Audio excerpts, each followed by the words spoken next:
दोस्तों, आज मैं अपने एपिसोड साहित्य सोनकर सौमित्र में ये चर्चा करना चाहता हूँ और आपको भी बताना चाह रहा हूँ, आप सभी लोगों को, कि आखिर हम साहित्यकार लोग अपने को साहित्यकार कहते हैं, अपना समय और दिमाग दोनों लगाते हैं और यहाँ तक कि जो हम कहानी, कविता, उपन्यास, लेख, लघु कथा, गीत, गजल जो भी लिख रहे हैं, आज के समय में उसको प्रकाशित कराने के लिए पैसा भी इन्वेस्ट कर रहे हैं। आखिर क्यों? ऐसे तो कहा भी गया है कि विद्या से लोग विद्वान बनते हैं, लेकिन एक बात मैं बता दूं कि साहित्य से लोग सभ्य बनते हैं। साहित्य आपके अंदर मानवता और सभ्यता का विकास करती है और आपके बड़प्पन में चार चांद लगाती है। निश्चय ही कि एक कहा गया है कि पैसा व्यक्ति को जिंदगी तो नहीं देता, और हमारे प्रोफेसर कमाल जौनपुरी साहब कहते हैं कि पैसा जीवन तो नहीं देता, जीवन जीने के लिए एक आवश्यक चीज है, इसलिए पैसा तो जरूरी है कमाना। और ऐसे भी हमारे पुराने साहित्य में कहा गया है कि विद्या से धन और धन से धर्म होता है।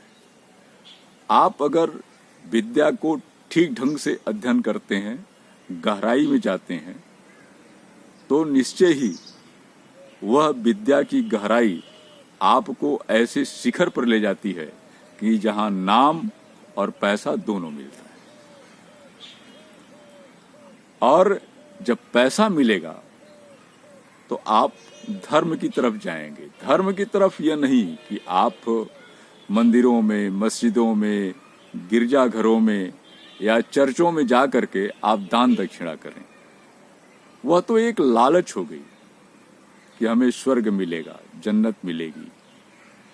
आपका धर्म है मानव धर्म। चूंकि आप मानव हैं, आप में ह्यूमैनिटी आनी चाहिए। तब तो साहित्य का पढ़ना, लिखना सार्थक है।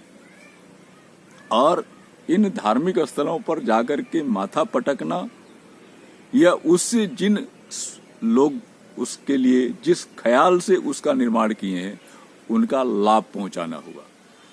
तो हमें एक मानवीय संवेदना के साथ आगे बढ़ना चाहिए। ये हमारा धर्म हुआ। और जब आप ये करेंगे तो आप और भी ऊंचाई पे जाएंगे। आज हम राजा हरिश्चंद्र को क्यों याद करते हैं? लेकिन जो उसकी प्रक्रिया साहित्य में वर्णित है, सनातन धर्म में वर्णित है, उसका मतलब वो नहीं है कि वह स्वर्ग के लिए कुछ कर रहे थे। लोग उसको ऐसी कहानी गढ़ दिए हैं। और अगर साहित्य नहीं होता, हमारे पास प्राचीन साहित्य नहीं होते, तो हम कैसे उन सारी चीजों को जानते? तो पहला काम है कि साहित्य क्यों और किसके लिए। तो साहित्य का मतलब हमने आपको बताया कि जिससे समाज का हित हो वही साहित्य है। अन्यथा वह आपके मनोरंजन की चीज हो सकती है। तो पहले साहित्य की भी परिभाषा इसी के अंतर्गत आती थी कि हम स्वांतः सुखाय लिख पढ़ रहे हैं। लेकिन ऐसी अब परिभाषा नहीं रही। प्रेमचंद जी ने इसकी परिभाषा को ही बदल दिया। उन्होंने कहा कि साहित्य वह है जो समाज में परिवर्तन लाने में अग्रणी भूमिका अदा करे, जो समाज के दुख दर्द को सामने लावे और उसके निवारण के लिए जो रूलिंग पार्टी है, जो हमारी सत्ता है, जो हमारा राजा है, जो हमारा नियंता है, उसके तक वो बात पहुंचे और उसके निवारण के लिए वह व्यवस्था बनाए। यह साहित्य का उद्देश्य है। और आज जो भी साहित्य लिखे जा रहे हैं, अधिकतर 60% इसी ख्याल से साहित्य लिखा जा रहा है। और साहित्य यही है भी। बाकी तो मनोरंजन की चीजें हैं, बाकी तो सिर्फ अलग की चीजें हैं। तो यह साहित्य आखिर हम किसके लिए लिखते हैं? साहित्य हम आम जनता के लिए लिखते हैं, और आम जनता का जो दुख है, जो दर्द है, जो परेशानियां हैं, जो मुसीबतें हैं, जो उसके तंगहाली के कारण हैं, उस चीज को हम अपने साहित्य में ला करके कहानी के रूप में, कविता के रूप में, लेख के रूप में, उपन्यास के रूप में, या लघु कथा के रूप में, नवगीत के रूप में, गीत के रूप में हम प्रस्तुत करते हैं। आज आप ये देखिए कि भोजपुरी में अगर माँ बहनें, माताएं जो गीत सदियों से गाती आ रही हैं, वो क्या है? वो भी एक साहित्य है। उसमें उनका दुख है, उनका दर्द है, उनकी खुशी है, बहुत सारी चीज है, जिससे पता चलता है कि जब से ये गीत चली होगी 10,000 साल पहले, 5,000 साल पहले, 2,000 साल पहले, इस तरह की समस्याएं थी, और जिसको संघर्ष करते करते आज हम इस स्थिति में पहुंचे हैं कि एक सुंदर समाज की तरफ लगभग नहीं ज्यादा तो 40% तो अग्रसित हो चुके हैं। उन सारे दुखों का निवारण हो चुका है। अगर वो नहीं होता तो ये सारी चीज है। और दूसरी तरफ हम साहित्य लिखते ही क्यों हैं? इसलिए लिखते हैं कि जो हमारी संवेदनशीलता है समाज के प्रति, वह खुल करके कहानी, कविता, लेख, उपन्यास में आ जाती है, और हम उस समाज की भलाई के लिए, समाज के आगे बढ़ने के लिए, समाज को एक अच्छे सोच के लिए हम साहित्य का निर्माण करते हैं, और यह हमारी सार्थकता है।